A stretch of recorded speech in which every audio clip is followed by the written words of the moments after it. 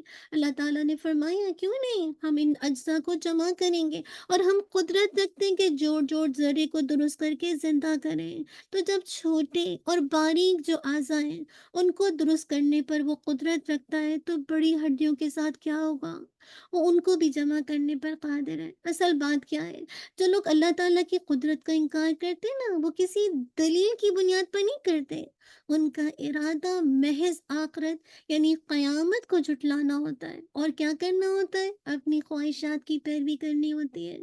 ابو سعید رضی اللہ عنہ بیان کرتے ہیں کہ رسول اللہ صلی اللہ علیہ وسلم نے پہلی امتوں میں سے ایک آدمی کا ذکر کیا اور فرمایا اللہ نے اسے مال اور اولاد سب کچھ دیا تھا۔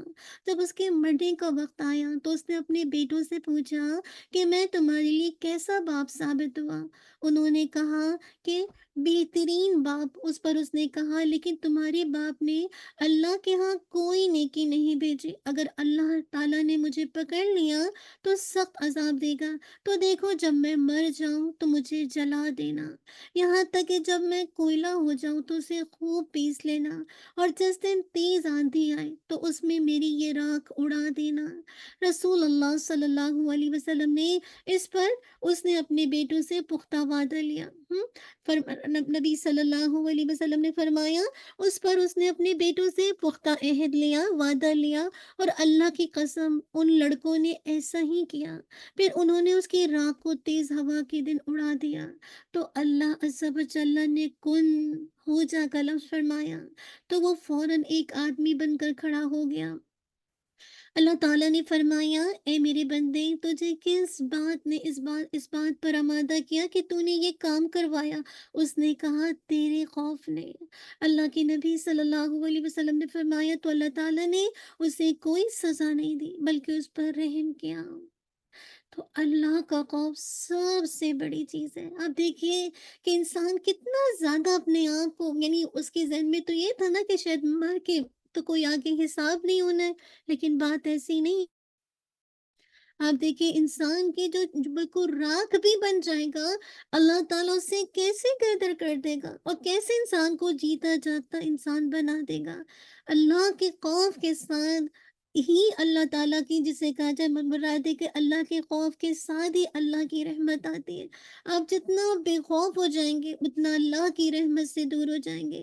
اسی لیے اگلی آیت میں اللہ تعالیٰ نے کیا فرمایا، بل یرید الانسان لیفجر اماما، بلکہ انسان یہ ارادہ رکھتا ہے کہ وہ آئندہ بھی نافرمانی کرتا رہے، بلکہ چاہتا ہے، ارادہ رکھتا ہے گناہ کرے، یعنی یہاں پہ دیکھیں جو ورڈ آ رہا ہے فجرہ کا ورڈ آ رہا ہے، فجور، اس سے مراد کیا ہوتا ہے، جان بوجھ کر جھوٹ بولنا بھی آتا ہے۔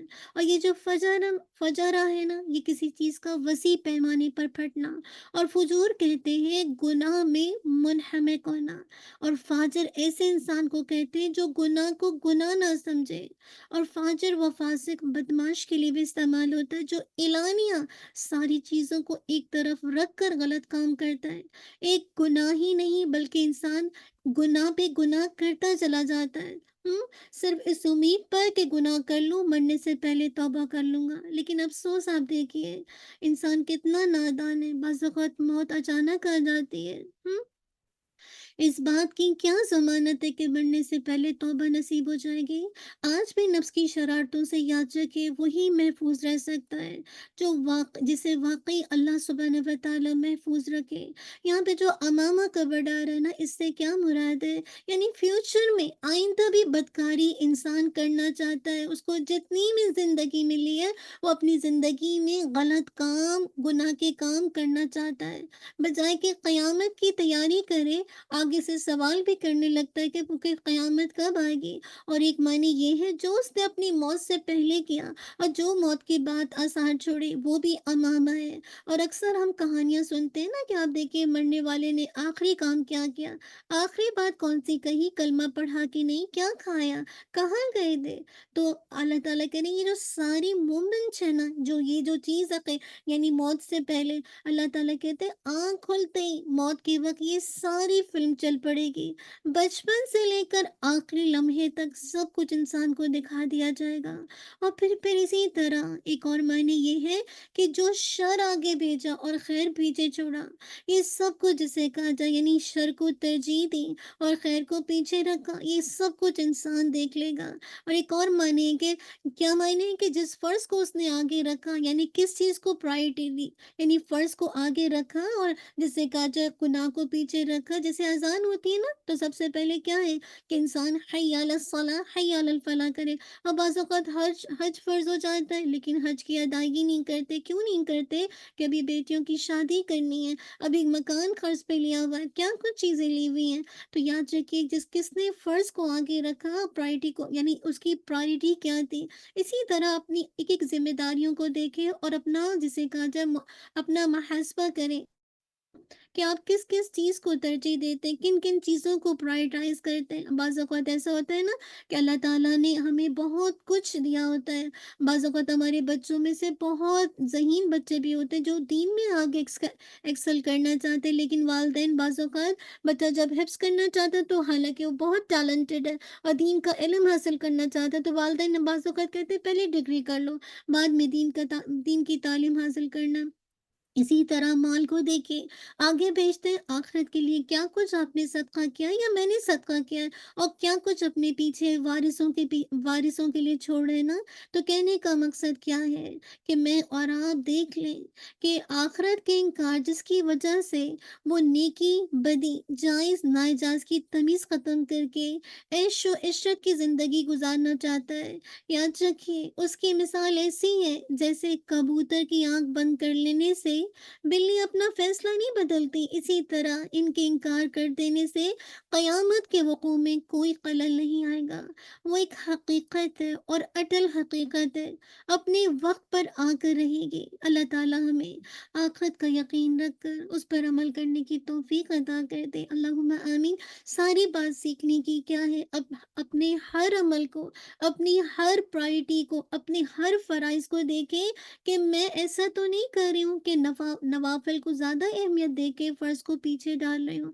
آپ کی نمازیں آپ پہ فرض ہے، آپ پہ ساری کنڈیشنز کے ساتھ حج جو لاگو ہوتا ہے فرض ہے، فرض ہے، روزہ فرض ہے، ٹھیک ہے، صدقہ دینا زکوٰۃ اسپیشلی فرض ہے، ساتھ بچوں کی گھر والوں کے ٹیک کیئر کرنا فرض ہے۔ ان فرائض کی قیمت پر اگر آپ وہ کام کر رہے ہیں تو یعنی وہ کام کر رہے ہیں کہ جو کہ کل آپ سے جو کہ ایکسٹرا ہے، زائد ہے، نوافل ہے، جو آپ سے اس انداز سے نہیں پوچھا جائے گا، کل جو آپ سے سوال ہوگا اپنے فرائض کے بارے میں، تو آج جا کے آپ نے اس چیز کو سوچنا ہے کہ وہ کون سی پرائرٹی ہے، وہ کون سے کام ہے جو فرائض میرے پیچھے ہیں اور میں دوسرے کاموں میں لگ کر اپنی آخرت کو پیچھے ڈالی ہوں۔ اللہ تعالیٰ عمل کی توفیق دے دے۔ انشاءاللہ ایک حدیث کریں گے، آج تھوڑا سا ہم نے 4-5 منٹ لیٹ شروع کیا، اس میں بھی خیر ہے، میں انشاءاللہ ایک حدیث آپ کے سامنے کروں گی اور بہت ہی خوبصورت حدیث ہے۔ اللہم صلی وسلم علی نبینا محمد وبارک وسلم۔ حدیث کیا ہے؟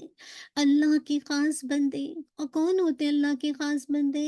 انس بن مالک رضی اللہ عنہ قال قال رسول اللہ صلی اللہ علیہ وسلم ان للہ اہلین من الناس قالوا یا رسول اللہ من هم قال هم اہل القرآن اہل اللہ وقاصت۔ انس بن مالک رضی اللہ عنہ کہتے ہیں کہ رسول اللہ صلی اللہ علیہ وسلم نے فرمایا لوگوں میں سے کچھ اللہ والے لوگوں نے عرض کیا اللہ کے رسول وہ کون ہے؟ آپ صلی اللہ علیہ وسلم نے فرمایا وہ قرآن پڑھنے پڑھانے والے لوگ ہیں، جو اللہ والے اور اس کے بہت خاص لوگ ہیں۔ کتنی خوشخبری ہے میرے اور آپ کے لیے، جو قرآن پڑھنے پڑھانے والے وہ اللہ والے ہیں اور اس کے بہت خاص لوگ ہیں۔ تو اہلین کا ورڈ آیا، یہ اہل کی جمع ہے، آدمی کے بیوی بچے وغیرہ قریبی لوگ۔ اور اہل القرآن مراد کون؟ حافظ قرآن یا جو قرآن پر عمل بھی کرتا ہو۔ یہ نہیں کہ سب حفظ ہے اور عمل میں جسے کہا جائے کوتاہی ہے، عمل کا پتہ ہی نہیں کیونکہ سمجھ نہیں آتا۔ اہل اللہ و خاصتہ، اللہ کے دوست خاص لوگ، جس طرح انسان کے اہل و عیال ہوتے ہیں نا، فیملی والے ہوتے ہیں، اس کے خاص ہوتے ہیں، اسپیشل ہوتے ہیں بچے، آپ کی فیملی، آپ کی بیوی، آپ کے شوہر، ہے نا؟ اسی طرح اللہ کے خاص دوست کون ہیں؟ اہل القرآن۔ تو اس حدیث سے جو فائدے ملتے ہیں کہ اللہ کا تقرب قرآن کے ساتھ مضبوط تعلق سے ہوتا ہے۔ اگر آپ چاہتے ہیں نا کہ آپ کو اللہ کا تقرب ملے تو اس قرآن مجید کے ساتھ اپنے تعلق کو جوڑیے۔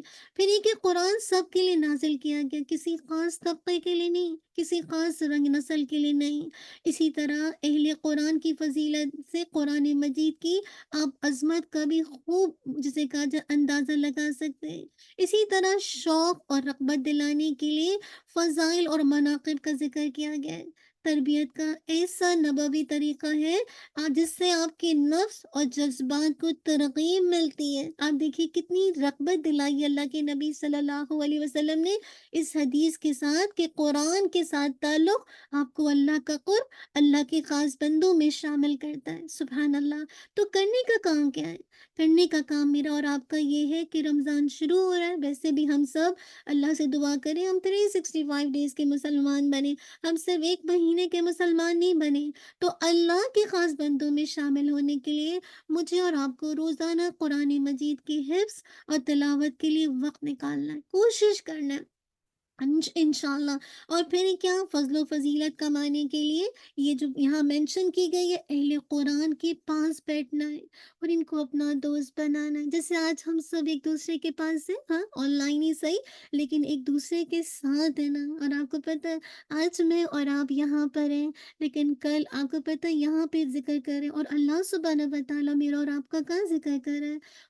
ملائی اعلیٰ میں جو اوپر فرشتے ہیں، ان میں ہمارا اللہ تعالیٰ سے امید ہے کہ ذکر ہو رہا ہوگا۔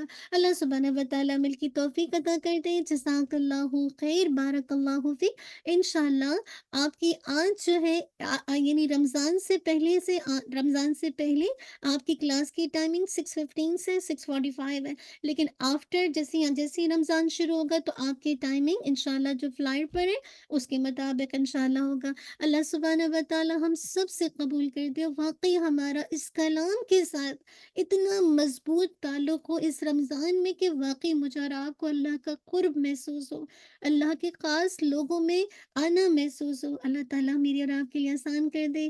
اللہم احسن عاقبتنا فی الامور کلہا واجرنا من خزی الدنیا وعذاب الآخرہ۔ جزاک اللہ خیرا کثیرا، بارک اللہ فیک۔ ربنا تقبل منا انک انت السمیع العلیم وتب علینا انک انت التواب الرحیم۔ سبحانک اللہم وبحمدک، نشہد ان لا الہ الا انت، نستغفرک ونتوب الیک۔ سبحان ربک رب العزت عما یصفون والسلام علی المرسلین والحمد للہ رب العالمین۔ جزاک اللہ خیر، بارک اللہ فیک۔ السلام علیکم ورحمۃ اللہ وبرکاتہ۔